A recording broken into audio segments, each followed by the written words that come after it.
Want some food from your ass house, you go and you knock on a door, you understand? Mean Streets wasn't just a gritty crime film about small-time gangsters. It was a confession. Martin Scorsese's raw portrait of guilt and redemption bled directly from his own youth on the Lower East Side. Behind the lens, chaos brewed. Actors risked real fights. Lights exploded. And one studio executive nearly pulled the plug before the first reel rolled. These are 20 weird facts about Mean Streets that reveal the madness behind the masterpiece. Scorsese nearly got fired before shooting began. Before the cameras rolled, Martin Scorsese was on thin ice. The studio didn't trust him. He was a young director with only Boxcar Bertha to his name. Executives feared he was too raw, too Catholic, too obsessed with moral guilt. They wanted a traditional gangster story. Scorsese wanted a spiritual crisis with blood and guilt dripping down tenement walls. The clash got so bad that producers threatened to replace him 2 days before filming. Only Robert De Niro's fierce loyalty saved him. De Niro told Scorsese to ignore the notes and shoot what mattered. He did. The result was not a crime flick. It was a cinematic confession booth. The budget was so small. They stole shots. Mean Streets looked authentic because it was. The budget was microscopic, just over $500,000. Scorsese couldn't afford permits or extras, so he shot guerrilla style. Real New Yorkers wander through scenes, unpaid drunks slur in the background, police sirens interrupt takes. Scorsese called it stealing the city. He filmed fast before anyone noticed. In one famous bar scene, the neon signs weren't rented. They were simply there. The realism came not from design, but desperation. What audiences didn't know was that each frame risked an arrest. It wasn't Hollywood magic, it was survival filmmaking. The red lighting was a religious symbol. Audiences saw red light, Scorsese saw purgatory. Every red glowing bar and hallway represented guilt burning through Charlie's soul. The director grew up in Catholic schools where sin and salvation were painted in extremes. On set, he told cinematographer Kent Wakeford that every scene must bleed red like a conscience on fire. The result created one of the most distinctive looks in cinema. Not aesthetic, but spiritual. It wasn't about crime. It was about damnation. Even De Niro admitted years later that he didn't understand the lighting until he saw the final cut. Then he said it looked like hell with a jukebox. Harvey Keitel's prayers were real. Those quiet moments where Harvey Keitel's character prays weren't scripted. Scorsese told him to just talk to God. Keitel, a former Marine and lapsed Catholic, took it literally. Between takes, he whispered confessions from his own life. The sound team caught fragments on tape. You can hear his voice trembling, not as Charlie, but as Harvey himself. The rawness is unsettling. Scorsese kept it all. He said it was the most honest thing in the movie. What the audience felt was not performance, it was exposure. The bar was a real mob hangout. The film's central bar wasn't a set. It was a functioning mob joint in Little Italy. Locals warned the crew not to film there after dark. Scorsese ignored them. During one night shoot, a real enforcer walked in mid-scene and demanded to know who gave permission. Keitel froze. De Niro kept acting. The man watched for 2 minutes, nodded, and walked out. The crew stayed silent until morning. Scorsese later said that moment captured exactly what Mean Streets was about. Danger masquerading as normal life. Real fights broke out during filming. Mean Streets was supposed to show violence that felt real because it was real. During one chaotic bar scene, tempers flared between extras and crew. A background actor insulted a local tough who had wandered into frame. That man swung first. Cameras kept rolling as bottles shattered and fists flew. Scorsese refused to cut. When the dust settled, he told the bruised cameraman to keep every frame. The result became one of the most visceral brawls in 70s cinema. What audiences saw was not choreography. It was a real eruption of chaos born from New York's volatile nightlife. That raw unpredictability became the film's heartbeat. De Niro lived like Johnny Boy. Robert De Niro did not just play Johnny Boy, he became him. He lived in the Lower East Side for weeks before filming, wearing the same red jacket and chain every day. Locals thought he was an actual hustler. He slept in cheap apartments, wandered into real bars, and practiced starting trouble just to feel the danger. Crew members later said that De Niro would show up on set half awake, smelling of beer and adrenaline. Scorsese told everyone to let him be. What emerged on film was not method acting, it was immersion so complete it blurred the line between actor and delinquent. Catholic guilt drove the script. Scorsese once said Mean Streets was his confession on film. Every scene bled with Catholic guilt. The script was shaped by his own fear of sin and punishment. Charlie's struggle to be good while drowning in violence mirrored Scorsese's youth as a sickly altar boy watching gangsters outside his window. He told his co-writer that the film was not about crime, but about penance. Every gunshot, every betrayal was a prayer gone unanswered. Audiences saw mobsters. Scorsese saw lost souls begging for grace in a city that had forgotten God. The opening sequence was shot last. That unforgettable handheld opening where Catel wakes up to the Ronettes playing Be My Baby was the final thing filmed. The crew had no money left for a dolly or lighting setup, so Scorsese used a small 16mm camera and borrowed film. Stock from another production, he told Keitel to just wake up like it was another hopeless morning in his life. That shaky rhythm, accidental and imperfect, became iconic. It defined Scorsese's style forever. Not polished, but honest. Not glamorous, but deeply human. The gunshot scene terrified the crew. During the final confrontation when Johnny Boy is shot in the car, the practical effects malfunctioned. The blood squib exploded early, blinding De Niro for several seconds. Catel thought he was actually hit. The sound of his panic is still in the movie. Scorsese refused to reshoot, saying the chaos made it real.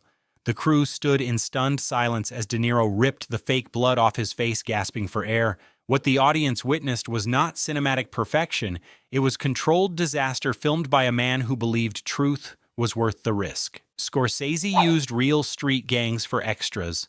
By the midpoint of production, money was gone and patience was thin. To fill the background in the chaotic bar and street scenes, Scorsese invited real local gang members from the Lower East Side.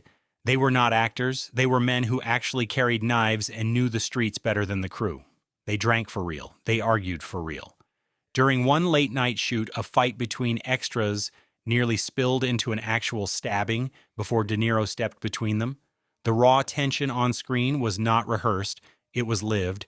Scorsese later said that those nights gave the film its heartbeat of danger and authenticity that no Hollywood casting call could ever match. Go ahead and like and subscribe because this story only gets stranger.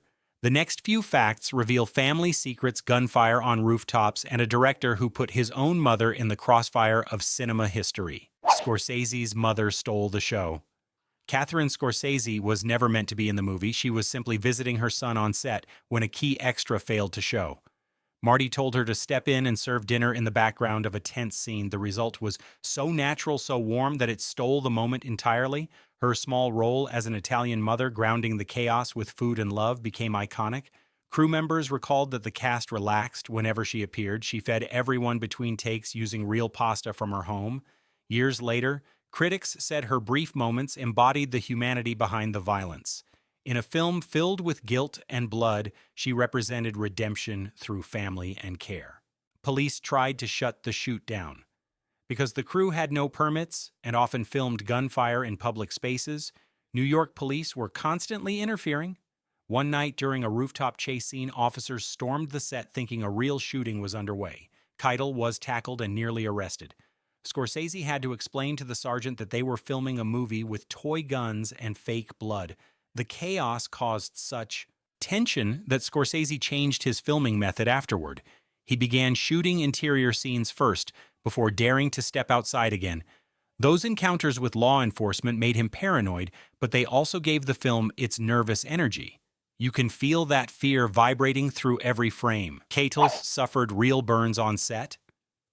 In one explosive bar sequence, a table fire stunt went terribly wrong. The flame gel used to simulate burning alcohol splashed onto Keitel's arm. He screamed, but Scorsese kept rolling, believing it was acting.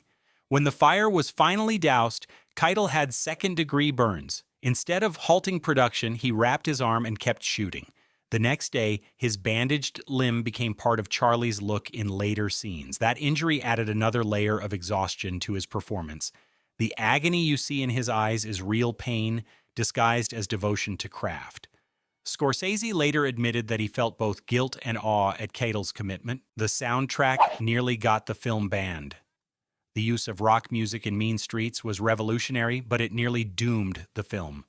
Scorsese filled scenes with tracks from the Rolling Stones, the Ronettes, and the Marvelettes without securing full rights at first.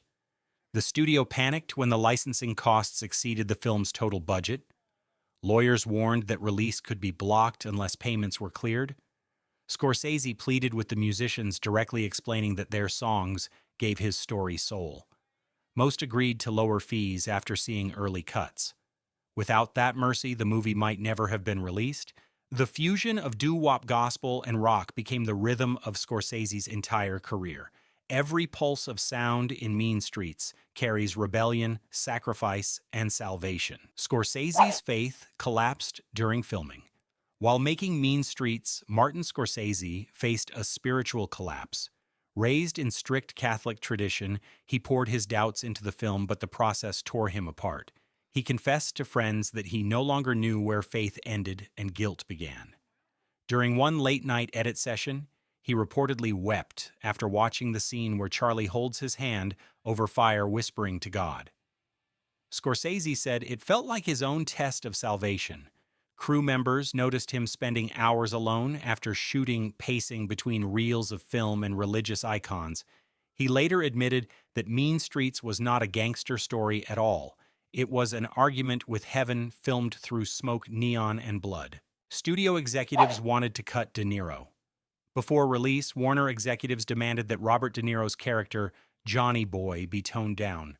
They called him too unstable, too violent, too unpredictable for audiences to care about. Scorsese refused. He fought through multiple meetings, threatening to walk away if De Niro's scenes were cut.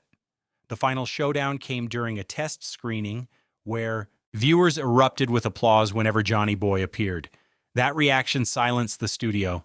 De Niro's unhinged energy stayed intact and became the blueprint for his later performances in Taxi Driver and Raging Bull. The studio wanted control. Scorsese delivered chaos. That defiance made him a legend. The film was rejected by American critics at first. When Mean Streets premiered at the New York Film Festival, critics were divided. Some called it incoherent, others called it blasphemous. One major paper said it glorified sin and degraded religion. The negative press nearly killed its distribution deal. But across the ocean in Europe, the film was hailed as a masterpiece. French critics compared Scorsese to Godard and Fellini. British journalists praised its spiritual violence and honesty. That contrast between rejection at home and worship abroad became a defining pattern for Scorsese's career. He made art that wounded before it healed. Mean Streets was the first wound. The bar scene changed American cinema. The slow-motion shot of Keitel walking through the red bar to the sound of the Ronettes was unlike anything audiences had seen. It broke every rule.